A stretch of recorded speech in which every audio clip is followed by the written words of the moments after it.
मैं तो नाचूंगी दरबार रसिया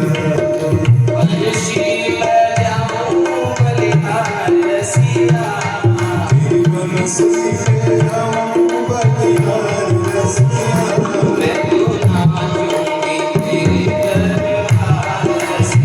ओ मैं तो नाचूंगी तेरे दरबार रसिया जीवन सीख जाऊं बलिहार रसिया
तेरी मुरली पे जाऊं बलिहार रसिया।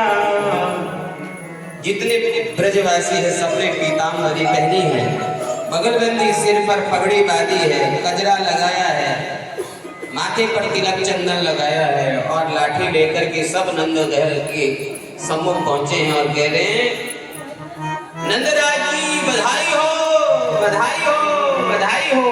कहिए नंदराज जी, जोर से बोलिए, अरे जोर से बोलिए।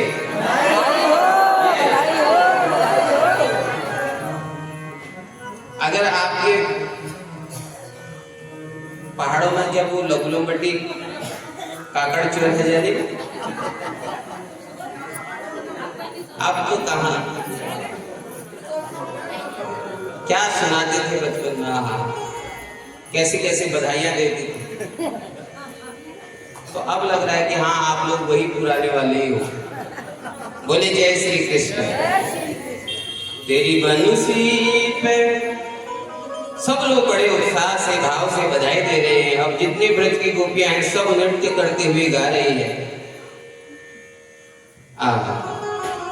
एक ब्रजवासी ने क्या किया, एक परात ली और परात में 250 ग्राम के माखन मिश्री के गोले बनाए। दूसरी परात में अबीर गुलाल किया और सबसे ऊंची जगह जहां पर होती है वहां पर जाकर के दोनों परात रख दिए और वहां बैठ करके जितने सब नृत्य गा रहे हैं, सब आनंद मना रहे हैं। तेरी बंसी पे जाऊं बलिहार।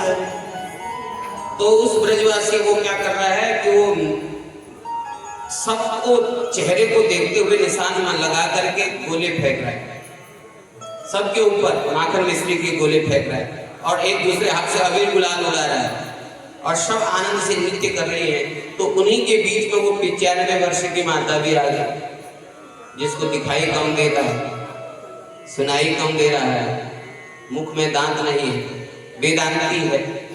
तो वो आ गई लहंगा इत्यादि पहन करके, काजल अब भी इतनी सुंदर रही है कि पूछो मत महाराज। तो जानबूझ करके ब्रजवासियों से पूछ रही है, अरे कोई मुझे भी बताएगा कि ये क्या हो रहा है, ये क्यों नाच रहे हो, ये क्या हो रहा है। तो जो सबसे ऊपर बैठा था उसने बनाया माखन का गोला और उस अम्मा की मुख का निशाना लिया और जोर से फेंका। तो वो बोला क्या हो रहा है, कह रही थी तो क्या, तो मुंह बोला तो सीधे अंदर चला गया और सीधे मुंह मारने से पेट में चला गया। तो पहले अपना मुंह पोछा, उसने खूब खाया माखन मिश्री, खूब आनंद उठाया। अरे अब तो बता दो क्या हो रहा है। गोप वाला वो बोला कि अम्मा मुख मीठा हो गया, अभी भी नहीं पता क्या हो रहा है। मुख मीठा कब होता है, जब कोई खुशखबरी होती है। अरे नंद घर आनंद भयो जय कन्हैया लाल की, नंद घर आनंद भयो जय लाल की, नंद घर आनंद भयो जय कन्हैया लाल की, नंद घर आनंद भयो जय कन्हैया, जय कन्हैया लाल की, जय हो ब्रजपाल की, जय कन्हैया लाल की, जय हो ब्रजपाल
दिया दिया।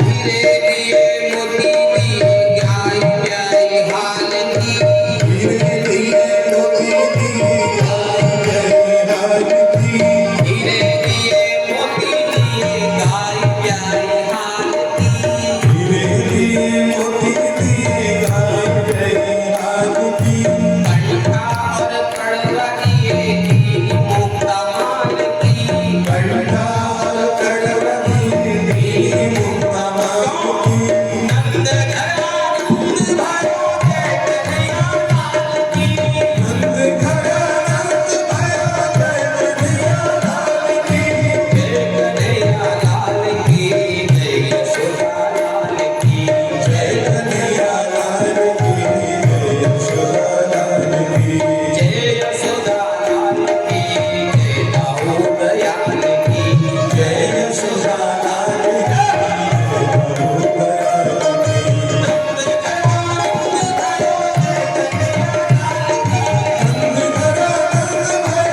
कन्हैया लाल की, नंद घरा नंद भयो जय कन्हैया लाल की, नंद घरा नंद भयो जय कन्हैया लाल की, नंद घरा नंद भयो जय कन्हैया लाल की, जय यशोदा लाल की, मदन लाल की, जय कन्हैया नंद घर जय कन्हैया, धेनु नाम नियुते प्रागाद विप्रेभ्यः समलंकृते। नंदलाल जी ने जन्मोत्सव की खुशी में 2 लाख गायों का दान दिया। कितने? 2 लाख गाय। धेनु नाम नियुते प्रागाद, और ऐसे ही नहीं दे दी गाय, नियुते प्रागाद, सींगों को और खुरों को सोने से मढ़ा है। विप्रेभ्यः समलंकृते, विप्रेभ्यः ब्राह्मणों को दान दिए हैं। और तिलाद्रिं सप्तरत्नौघ, तिल के पहाड़ बनाए 7, तिल के, जो तिल होता है, और सोने के कटोरे में रख करके ब्राह्मणों को दान दे रहे हैं। हीरे मोती लुटाए हैं। नंद कछु इतनो जो दियो धन श्याम कुबेर कीमत बारी, इतना दान दे दिया कि कुबेर का दिमाग खराब हो गया कि इतना खजाना तो मेरे पास नहीं है जितना आज गोकुल में लुटाया जा रहा है।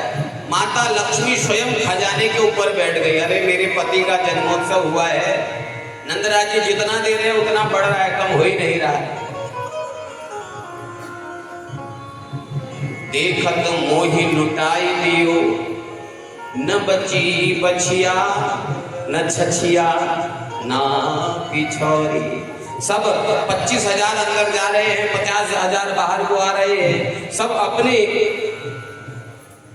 आंचल में हीरे मोती जवाहरात दान दे रहे हैं। तो सब वो तो छलक रहा है, आंचल से छलक रहे हैं, हीरे मोती छलक रहे हैं। तो मानो वो हीरे मोती कहना चाह रहे हो छलकते हुए कि एक बार हमें भी दर्शन करा दो, हमें भी दिखा दो प्रभु के वो मुखारविंद। तो उछल उछल करके वो भी भगवान को देखना चाह रहे हैं। नंद कछु इतनो जो दियो धन श्याम कुबेर कीमती बारी,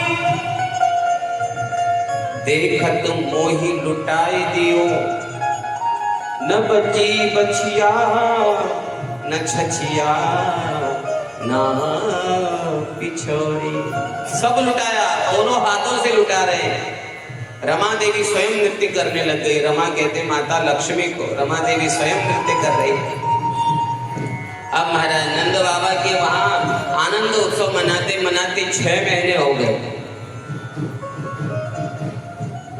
सब नृत्य कर रहे हैं, लेकिन नृत्य करते करते नंदराज जी ने यशोदा जी से कहा, भाग्यवान देखो हमारे वहां सब आए हैं, बाल बूढ़े गोप वाले सब आए हैं, लेकिन रोहिणी माता नहीं दिखाई दे रही थी।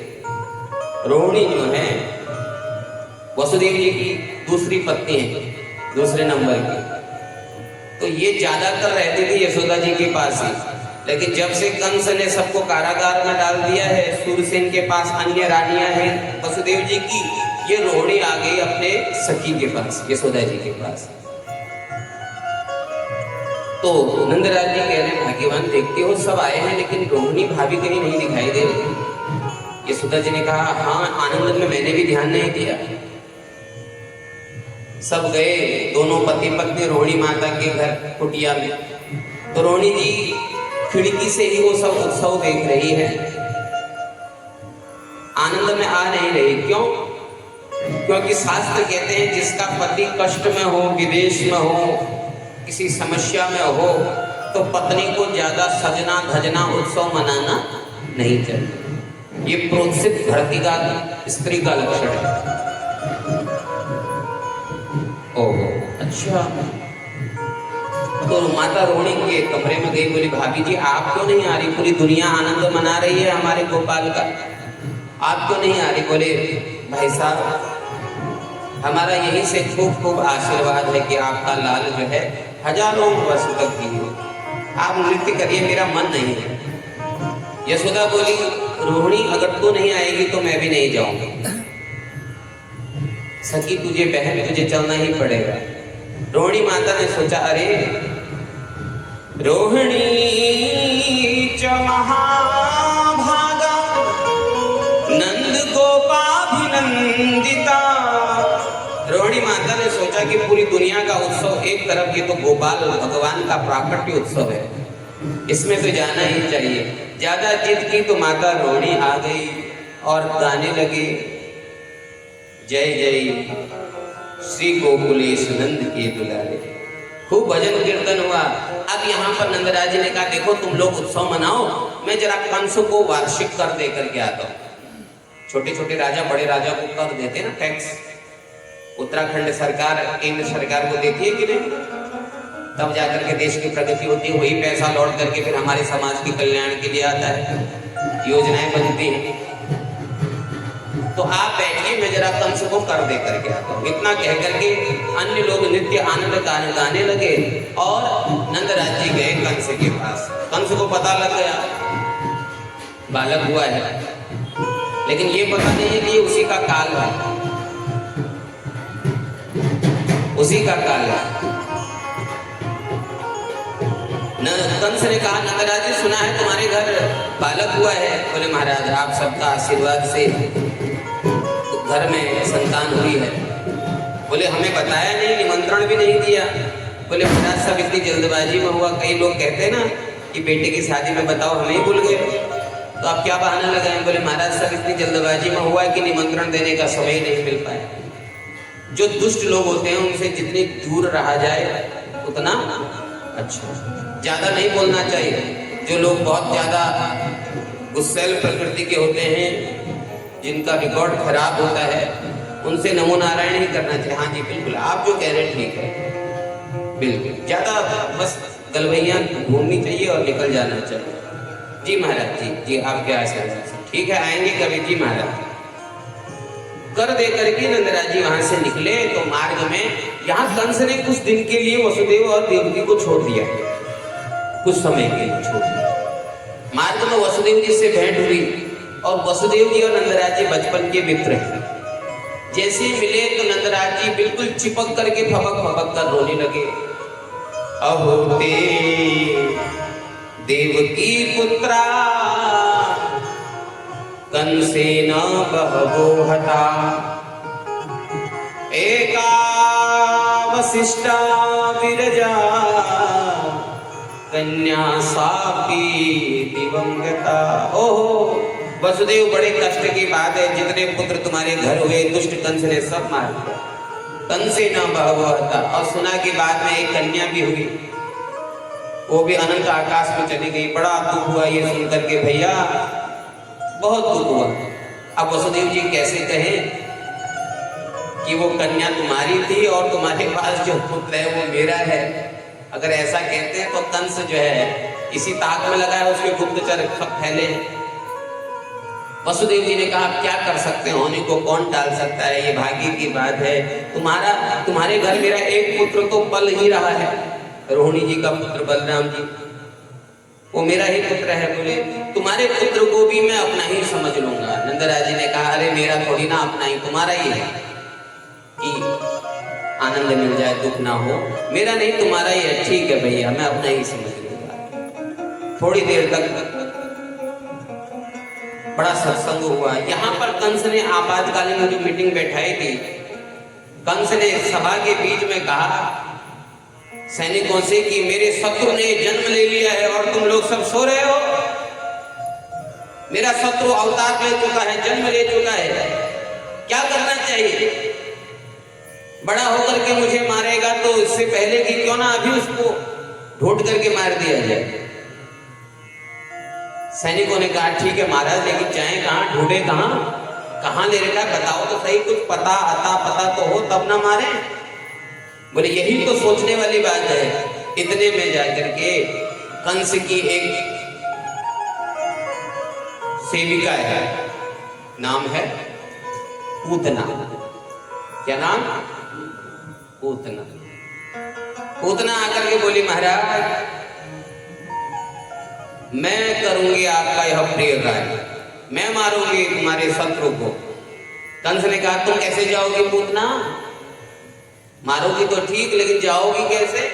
पूतना बोली मैंने एक निश्चय किया है, दोनों स्तनों पर जहर लगा करके जाऊंगी और जहां जहां बालकों ने, नवजात बालकों ने जन्म लिया होगा सबको दूध पिलाऊंगी और सबको मार डालूंगी, और इसी बीच में तुम्हारा शत्रु भी मारा जाएगा। सबके घर भेष बदल करके जाऊंगी। कंस बोला वो तो सब ठीक है, तुम्हें जाने कौन देगा? ये इतना तुम बुरा, तुम्हारा इतना बदसूरत, तुम काला काला चेहरा, इतने बड़े बड़े दांत, ये बड़े बड़े नाखून, ये गंदे मंदे बाल।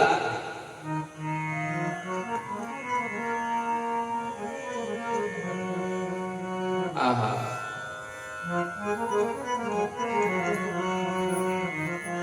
तुम्हें घुसने कौन देगा अपने घर में? पूतना बोली मैंने निश्चय किया है। क्या? बोले मैंने अभी जाकर के 25,000 रुपए भरे हैं। कहाँ? ब्यूटी पार्लर में, अभी जाकर के दिया। धन्य है ये माताएं, कैसा कोर्स करके आई है बताओ, अप्सरा बना दे रही। आजकल शादी का सीजन चला है, तो सगाई वाले दिन जिस दूल्हे ने अपनी दुल्हन को देखा होता है और जब वो शादी के दिन देखता है, बोले मैं ये वही है जिसे उस दिन देखा था, या कुछ अदला बदली कर दी, बेहोश सा रहता है रात भर, फिर दूसरे दिन होश आता है, नहीं अब ये वही है, मुंह धोती है जैसे। बोलिए जय श्री राम, जय श्री कृष्ण। महाराज मैंने निश्चय किया है, मैं दांतों को घिस करके छोटे करवा लूंगी, नाखून काटूंगी, बढ़िया सा सुंदर बनाऊंगी और मुख में प्लास्टर लगाऊंगी सुंदर, कई प्रकार के आ रहे हैं, वो लगा करके सुंदर, और ज्यादा कुछ हो जाएगा तो घूंघट ओढ़ लूंगी। आहा हरी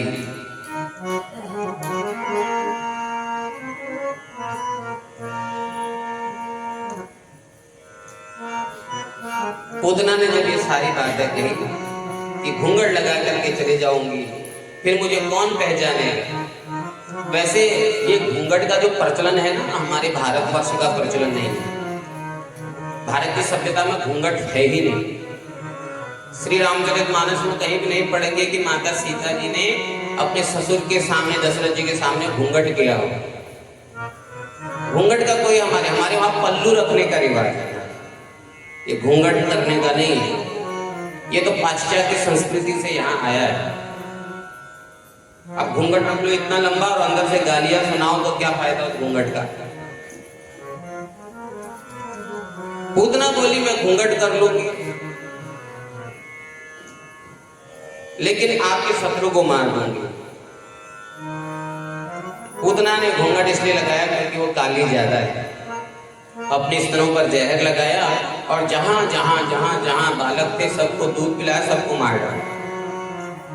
देखा कि एक जगह पर बहुत सुंदर उत्सव हो रहा है और कई समय से उत्सव हो रहा है, बड़ी भीड़ लगी है। देखो भगवान का जन्म हुआ भाद्रपद कृष्ण पक्ष अष्टमी। कब? भाद्रपद कृष्ण पक्ष। और पूतना मारने आई चतुर्दशी के दिन, ठीक 7वें दिन मारने आए भगवान। चतुर्दशी यानी 14। पूतना कहते हैं अविद्या को, और अविद्या का वास 14 जगह होता है। 5 कर्मेंद्रियां, 5 ज्ञानेंद्रियां, चित्त, बुद्धि, संस्कार, इन 14 जगहों में अविद्या का वास हो जाता है। इसलिए 14 जगहों को ज्यादा सुरक्षित रखने की आवश्यकता है। चतुर्दशी के दिन कितना आई है, नंद के घर में आनंद मन रहा है। जियो नंद लाला, जियो नंद लाला।